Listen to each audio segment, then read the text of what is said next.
굉장히 쑥스럽네요 이게. 이게 앞에 뭐 카메라라고 돼 있지만 제가 딱 지금 아마 카메라를 딱 두 번 찍어보면 세 번 찍어보는구나.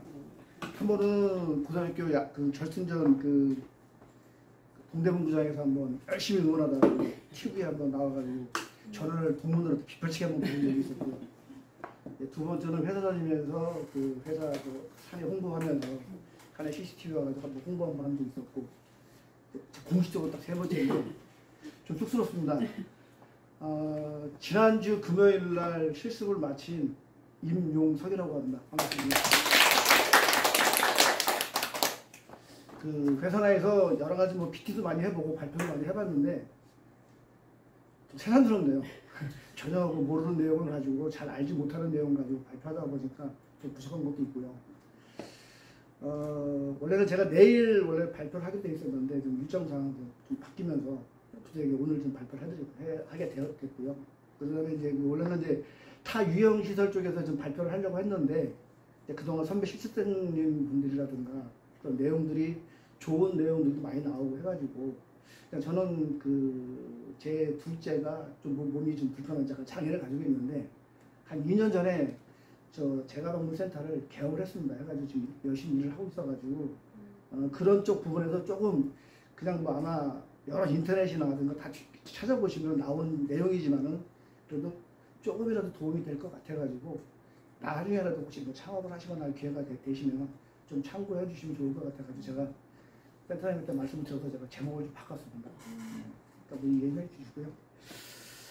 제가 나서 보니까 새로 오신 분 좀 한 두 분 계시고 기존에 지난주까지 같이 고생했던 여러분들 계시는데 반갑고요. 특히 이 선생님 남자분 혼자 계셔가지고 아마 더운 날 고생 많이 하시는 것 같은데 오늘 얼굴 보니까 많이 헬쓱해지신 것 같아요. 네, 고생 많이 하셨고요. 네. 일단 그 노인 재가방문 요양센터 솔직히 국내 저도 이 분야를 전혀 몰랐던 분야인데 생각보다 굉장히 많습니다. 뭐 숫자상으로 뭐 12,000개, 15,000개라고 그러는데 제가 볼 때는 아마 그 이상 되는 걸로 알고 있고요. 지금 이 시간에도 많이 생기고 많이 없어지는 게 저 재가방문 요양센터입니다.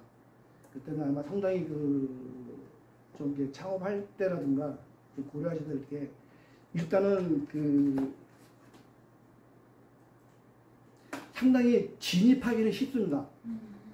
일단 시설면이라든가 뭐 인원면이라든가 처음에 진입하기는 상당히 쉬운데 일단 뭐 복지사 자격증이 있으면 당연한 거고요. 그다음에 뭐 요양보호사도 5년 이상, 뭐 의료인, 작업치료사, 물리치료사 다 가능하십니다. 그다음에 시설은 뭐 아마 인터넷 찾아보시면 아시겠지만 5평 이상이면은 다 누구나 오픈할 수 있는데 여기서 보면은 실제 여러 가지 법규라든가 내용을 보면 어려운 거는 없습니다. 근데 이제 저 두 번째 인원에 보시면 사회복지사 당연히 있어야 되는 거고 이제 운영위원 5분 선정 그 5분이라는 것은 뭐 친척이 될 수도 있고 주위에 요양보호사가 될 수도 있고 어느 누구든지 운영위원 5분 확보할 수가 있고요. 그다음에 저 요양보호사 15명이라는 거는 뭐냐면 지자체마다 아마 농촌은 조금 많죠. 인원수가 적은데 거의 아마 저 15명이 채워져야 되는 게 뭐냐면 제가 개업을 할 때 개도를 할 때 요양보호사 15명을 보유하고 있어야 된다는 얘기예요. 지금 그분들이 현장에다가 서비스를 하지 않더라도 제가 채용을 15명을 근로계획서를 써서 가지고 있어야 된다는 얘기예요.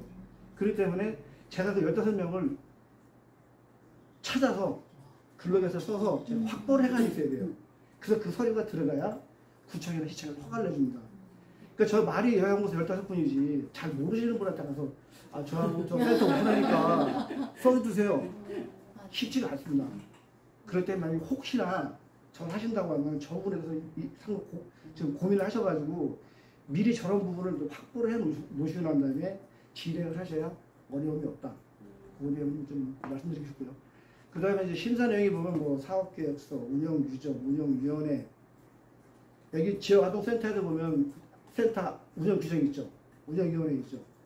그거랑 거의 유사하고 그 내용이 안에 노인 재가방문센터처럼 조금 내용이 그거에 맞게끔 바뀌어 있는데 그 부분에 대해서는 그거에 맞게끔 짜주셔야 되고 특히 지자체에서 검사를 할 때 허가를 내줄 때 그 평가표가 있습니다.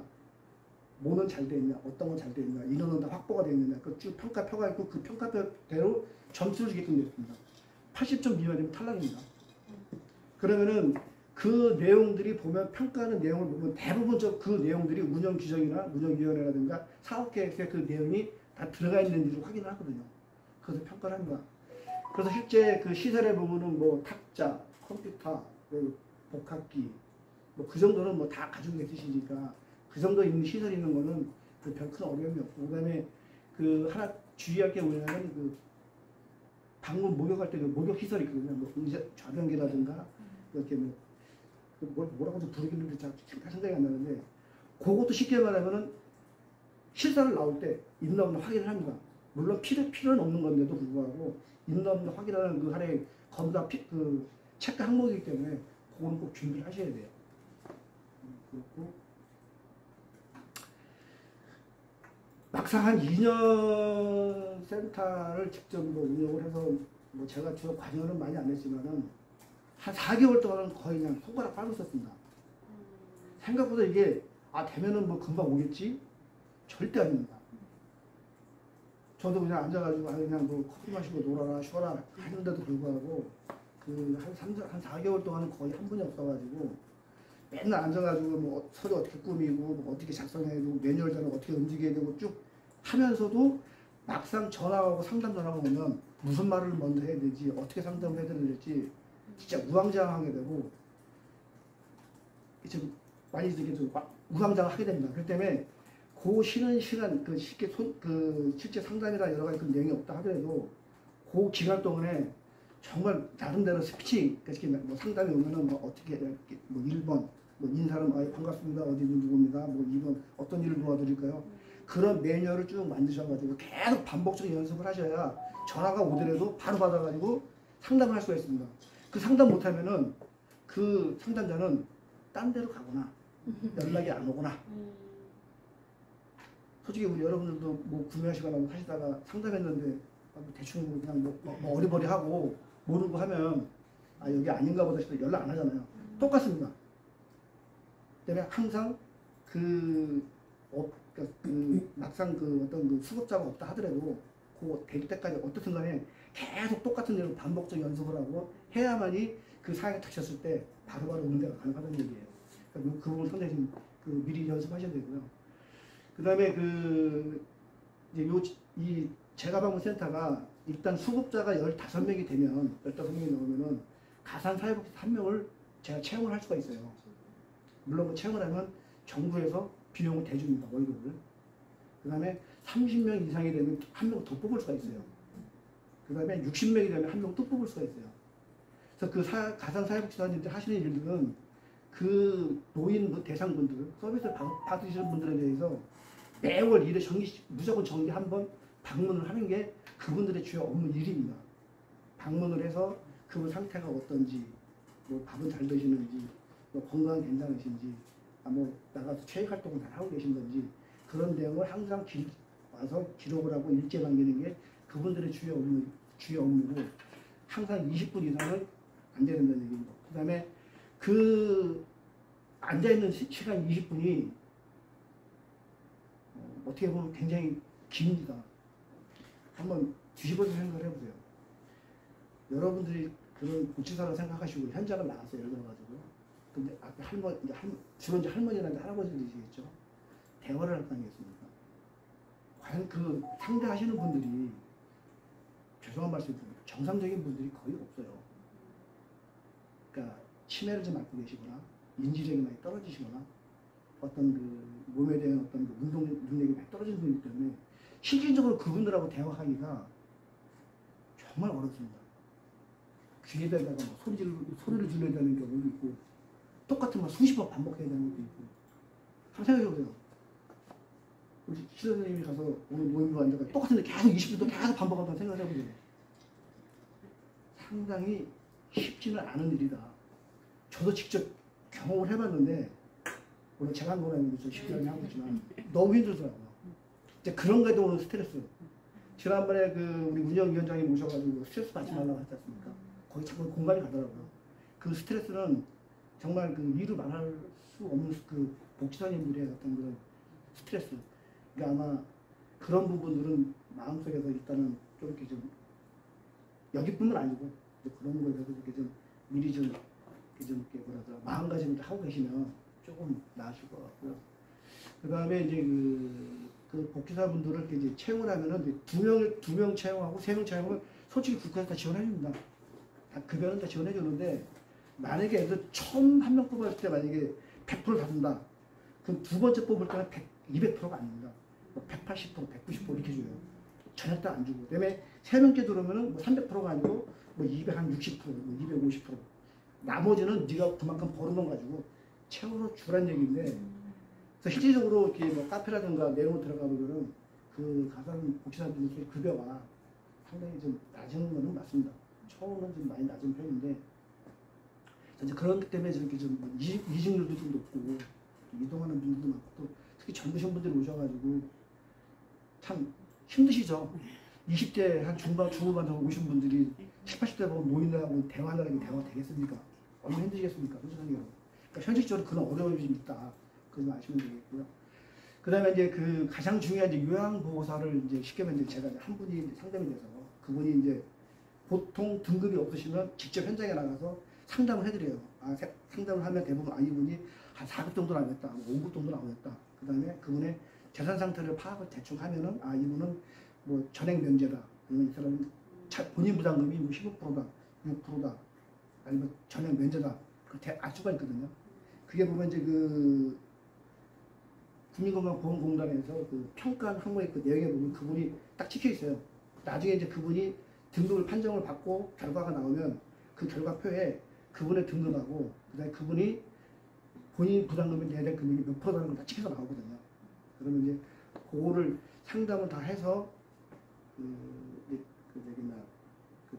급수가 나올 때까지 보통 코로나 때는 거의 안 되다가 최근에는 보통 한 달 정도 걸렸는데 지금은 좀 빨라진 것 같아요. 그 평가된 결과가 한 15일에서 한 20일 나오는 것 같더라고요. 그러면은 그 나온 분 집에다가 보통 이게 이런 태그라는 걸 직접 붙이게 돼요. 그리고 이제 요양보호 선생님들 모셔가지고 출근하시면 그것도 찍고 하면은 그게 센터하고 근로복지공단에 동시에 찍힙니다. 컴퓨터에 로그인이 돼버려요. 나갈 때 3시간 하고 나가시면 또 찍으면 거기다 태그가 돼가지고 그래서 그분이 요양보호사가 들어갔다 나갔다 다 확인이 되고 아까 같이 가상사회복지사가 현장을 가도 찍으면 이 사람이 몇 분에 들어와가지고 20분 이상 채우고 나갔다는 게 다 로그인이 되기 때문에 항상 모니터링을 하고 있습니다. 이제 그거를 잘하셔야 돼요. 그런 부분이 있고, 그 다음에 그 요양보호사분들 특히 이제 우리 보통 매칭 서비스라고 하죠. 뭐 결혼 뭐 중매처럼 매칭을 해드리는데 원칙은 요양보호사 선생님을 이런 분이 선정이 되면 대부분 그 주위에 걸어서 다닐 정도에 되시는 그 시간 거리에 되시는 분들을 주로 구해드리는 게 좀 맞아요. 그래가지고 이제 멀면 교통비 들어가니까 비용이 많이 들어가니까 그래서 그 이제 공지를 해서 이제 뽑는데 보통 우리 워크넷이나 뭐 교차로 여러 가지 쪽을 통해서 많이 구하는데 실질적으로 워크넷에 만약에 제가 요양보호사를 구한다고 하면은 워크넷 우선 올 양식이 있어요. 그러니까 이분에 대한 기본적인 정보를 다 입력해서 넣어야 되고 어떤 분을 원하고 이런 상태가 어떠니까 이런 분을 요양보호사를 구합니다. 시급은 얼마고 다 올려야 되거든요. 근데 그거를 센터에서 일일이 할 때마다 작업하기가 상당히 좀 생각보다 바쁠 때가 많아요. 시간이 별로 많지가 않아요. 그러다 보니까 그 일자리 센터가 보면 거기에 저희 그 작은 애는 이제 1천 몇 개라는 걸 해가지고 그 업무 자체가 한 절반 이상 줄어들더라고요. 그러니까 그 일자리 센터에다가 연락을 해서 저희 요양보호사 구해주세요라고 연락을 해주면 그분들이 그런 일을 대행을 다 해서 다 이렇게 올려줘요. 그분들이. 그리고 그분들이 알고 있는 요양보호사님들 지금 쉬고 계신 분들한테 문자로 다 연락을 해드려요. A센터에서 이런 몇 등급 수급을 돌볼 사람 구하니까 연락을 해보세요라고 다 공지를 해드려요. 그렇기 때문에 지금 일이 좀 수월하고 그러면 이제 앉아서 개인 있으면 전화가 빗발치 들어온다. 진짜 빗발치 들어와요. 근데 그거 이제 한 분 이제 쭉 대충 이제 시간하고 그다음에 일정하고 뭐 비용적인 문제 다 이제 맞으시면 그다음에 이제 솔직히 15분이 다 온다고 5분 다 해줄 수 없잖아요. 근데 나름대로 평가 기준 가지고 아 이분은 나이가 뭐 어떻고 좀 뭐 말하는 대항하는 능력이 어떻고 쭉 하면서 가서 그분하고 먼저 저희 시잖아요. 면접을 먼저 본다고 하죠. 보고선 대화해보고 아 괜찮을 것 같다 하면은 그분을 데리고 직접 이제 요약 그 노인분하고 가족분하고 면접을 해요. 그 솔직히 그쪽에서 거의 한 50% 정도는 딱구를 맞아요. 아닌 것 같죠? 생각보다 많습니다. 아, 저 여자 뭐 생긴 게 마음에 안 들어. 나이가 너무 많아. 뭐 조선족 아니야? 그 다음에 무슨 뭐 너무 뚱뚱해. 그러니까 별의별 가지고 마음에 안 들면 마음에 안 든다고 얘기를 해요. 그럼 거기서 교체를 해야 돼요. 다른 분으로. 그 작업을 아까 처음부터 또 작업을 해야 되는 거예요. 그러니까 이게 물론 이제 5분이 왔으니까 이제 한 분 탈락하면은 또 뒤에 분 또 연락해가지고 시간 되세요 해가지고 이제 그럼 처음에 이 사람은 안 됐다고 말을 못 하잖아요. 그러니까 항상 제가 연락 드릴게 해놓고 안 되면 또 연락해서 당신 안 됐으니까 다음 기회에 뵐게요 하면 연결이 안 되니까 항상 그분들을 최종적인 연락 결정이 될 때까지는 보류해놨다가 바로 안 되시면 바로 연결할 수 있게끔 그런 센스와 노하우가 많이 필요하거든요. 근데 지금 제가 알기로는 정말 2개월인가 2개월 동안에 4번인가 5번 바꾸신 분이 있어요. 상상이 안 가죠. 남자 어르신인데 참 개팍하고 소리도 좀 들리시고 오늘 뭐 그냥 나가라 그러고 이렇게 뭐 감찰이 뭐 이렇게 상했다고 핑계 대기도 하고 일단 그래서 또 다음 분을 가서 어떻게 또 막 해서 모시다 드리면 앞에 했던 분이 더 좋았는데 황당하죠. 그런 경우가 상당히 많습니다. 그러니까 이 막상 들어가 보면 그런 것들이 그러니까 원래 어떤 곳은 그냥 그런 뭐 면담이나 면접 없이 그냥 채용하시면 그냥 가서 먼저 밀어놓고 하루나 이틀 막 부닥치다가 또 안 되면 바꿔드리게. 그게 왜 그러냐면 그 센터에 수입하고 직결이 돼요. 왜냐면 아까 제가 말씀드린 15명 이상이 되어야 되는데 16명을 했어요. 예를 들어가지고. 근데 그날 이미 가산이 와서 일을 하고 있는데 한 분이 돌아가셨어. 15명이야. 근데 이분을 계약을 하면 15명 되니까 이분 다음 달 월급이 나와. 근데 이분이 안 돼서 투입이 안 돼서 못 들어갔어. 한 명이 빠져. 그냥 4명이에요. 그러면 가산의 월급은 그 다음날 안 나옵니다. 오롯이 센터에서 책임을 져줘야 돼요. 근데 그 센터가 15명이 되면은 제가 지난번에 제가 계산해보니까 15명이 되면 그냥 똔똔이에요. 관리비, 운영비, 월세 뭐 다 하고 해도 15명 되면은 그냥 거의 그냥 똔똔. 뭐 수익, 뭐 플러스 나는 거 없이 거의 똔똔이라고 보시면 돼요. 비용적으로 보면. 그렇기 때문에 그렇기 때문에 그 요양보호사님하고 직접 매칭돼서 잘 들어가서 하게끔 하는 것도 중요하고, 그러니까 그분에 대한 또 관리. 물론 요양사 보호사분들이 굉장히 많아요. 어떤 지역은 많고 또 어떤 지역은 굉장히 적고, 특히 용산 같은 경우는 엄청 적대요. 엄청 고생을 많이 한대요. 하나 구하려고 하면. 근데 제 아들이 하는 지역은 굉장히 많아요. 경쟁이 치열해. 요구사항이 많아.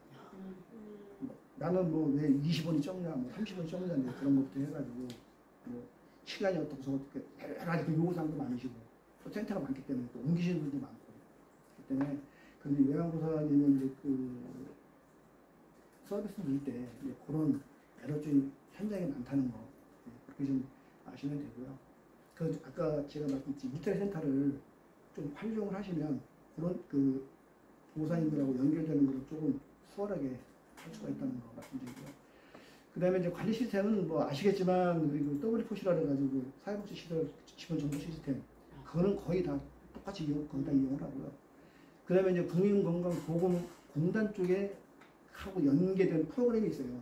제가 보면 이제 뭐 하이케어, 이지케어라고 써있는데 저건 다 이제 유료인데 저걸 안 하고 그냥 손으로 쓰면서 다 할 수는 있어요. 한 두세 명 정도 되면은 굳이 저거 안 써도 되거든요.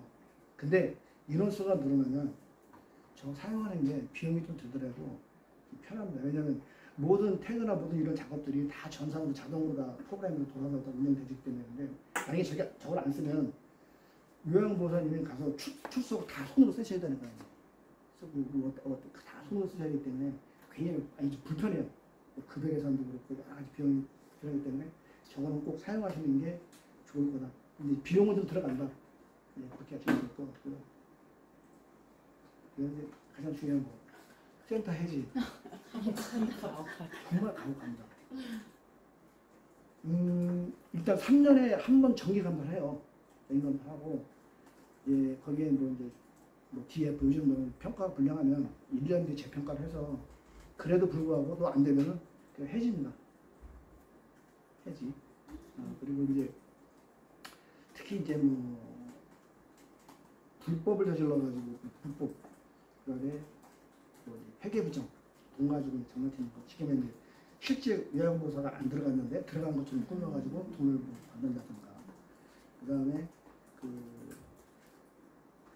또 이제 뭐 돈을 이제 저기 비영리업체이기 때문에 돈에 회계 처리를 부정해서 돈을 빼돌려가지고 돈을 이렇게 뺀다든가 그런 게 걸리거나 그럴 경우에는 그다음에 이제 센터장님이나 그런 분들 이제 근태 실질적으로 9시에 출근해서 6시 퇴근해야 되는데 실제는 9시 퇴근했다고 하고 보통 집에 가서 누워있거나 뭐 딴 데 가서 놀다거나 걸리면 과거에 한번 센터장인가 요양보호사가 어디를 이렇게 잠깐 놀러 가셨는데 해외를 가셨어요. 근데 이제 가신 것처럼 이렇게 허위를 해가지고 근데 왜냐면 복지공단에서 이 휴대폰 위치 추적하고 카드 쓴 거 다 확인하거든요. 그렇기 때문에 혹시 그런 일이 있으시면 카드는 쓰지 마십시오. 현금 결제, 카드는 다 추적이 되거든요. 그렇기 때문에 굳이 정말 불가피할 일이 있다고 하면 현금 쓰시고 만약에 정말 일이 있다고 하면 공식적으로 휴일계를 쓴다든가 뭐 반찬 쓴다든가 하는 게 정상지 처리가 가장 좋고요. 무조건 혹시라도 걸리지만 현금을 써라. 먼저 팁을 드리는 거고. 그다음에 이제 그 센터에서 아까 같이 이제 그런 불법이나 위법을 저지르게 되면 최대 벌금이 2억이에요. 그러니까 쉽게 말하면 그냥 문 닫으라는 얘기가 똑같습니다. 물론 월 통장에 들어오는 매출이 찍히는 거 보니까 뭐 한 3천만 원 정도. 그러니까 3천만 원이 결국 이제 돈이 이제 공단에서 돈이 싹 들어오면 이제 그거 가지고 이제 요양보호사님들 월급 주고 가산 사역자 월급 주고 비용 뛰고 가면은 나머지 좀 가지고 이제 센터장이 이제 자기 월급 가지고 가는데 그 때문에 그 센터에서 벌금 뭐 2억 받았다는 얘기는 결국은 문 닫으라는 얘기죠. 그다음에 아까 위법이라고 말씀드렸는데 간혹 가다가 이제 센터를 자기가 이제 자기 스스로 폐업을 하면서 문 닫으면서 불법적으로 인터넷에서 서로 사고 거래하는 경우가 있어요. 내 센터에 있는 이름을 5명, 8명을 사가라. 한 명당 얼마씩 사가라. 굉장히 많습니다. 근데 솔직히 그건 위법이에요. 근데 실질적으로 그거를 위법인 거 알면서도 어떻게 보면은 인원이 적은 센터에서는 특히 지금 구매가 지금 땡기죠. 그래서 6억에 넘어가고 그걸 잘못 쓰시게 되면은 문 닫을 수도 있다. 그리고 오신 분들이 천년만년 계속 내 센터에 있는 게 아니다. 또 도망갈 수 있다. 그런 걸 저기 하시면 되겠고요. 그 다음에 요즘은 파파라시라고 하죠. 우리 교통위반 신고하면 포상금 받듯이. 그것도 마찬가지로 내부지간에 내부에서 그런 불법이라든가 그런 신고하게 되면 포상금을 주게 돼 있어요. 혹시 그런 게 좀 눈에 띄시면 신고해서. 근데 실제 그런 사례도 많이 있습니다. 신고해가지고 포상금 받아가지고 그래서 하는 거고. 그러니까 일부러 그런 거를 하기 위해서 지능적으로 그런 걸 하기 위해서 작업하는 그런 사람도 이기 때문에 어떻게 보면 좀 힘들더라도 그런 거를 유혹에 안 넘어가기 위해서는 본인도 열심히 해야 되겠지만 좀 더 시간을 갖고 진짜 노력을 하면서 계속 좀 시간을 가지고 일을 하셔야 그런 유혹에 안 넘어가고 그 다음에 안전하게 센터를 유지할 수 있다. 그렇게 좀 말씀을 드리고요. 그 다음에 우리 여기 앞에 계신 분들 이제 앞으로 이제 실습 마치시면 뭐 취업하실 분들도 있고 뭐 창업하실 분들도 있고 또 그다음에 또 다른 길을 선택하실 수 있는 여러 가지 길이 있으시겠습니다. 그러니까 뭐 실습 기간 잘 마무리하시고 어떤 일을 하시더라도 꼭 성공하시기 바랍니다. 그리고 하여튼 이 귀중한 실습 시간에 저한테 시간을 내주셔서 정말 감사합니다. 여러분들한테 유익한 내용이 됐으면 좋겠습니다. 감사합니다.